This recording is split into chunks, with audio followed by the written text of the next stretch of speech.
మరి 1/2 కేజీ సొరకాయ ముక్కల్లో 100 గ్రాములు 12 క్యాలరీలు అయినప్పుడు మరి 1/2 కేజీ సొరకాయ ముక్కల్లో 60 క్యాలరీలు.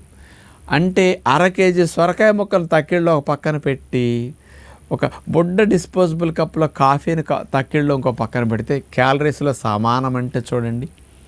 అంటే 1/2 కేజీ సొరకాయ ముక్కలు తింటే పొట్ట నిండుతుంది, ఒక కప్పు కాఫీ తాగితే పొట్టలో ఒక మూలక రావు. కానీ అందులో పాలు, ఇంత పంచదార ఉంది కదా, క్యాలరీస్ ఉంటాయి, కార్బోహైడ్రేట్స్ ఎక్కువ ఉన్నాయి, కానీ ఇందులో కార్బోహైడ్రేట్స్ లేవు. అందుకని క్యాలరీస్ చాలా తక్కువ.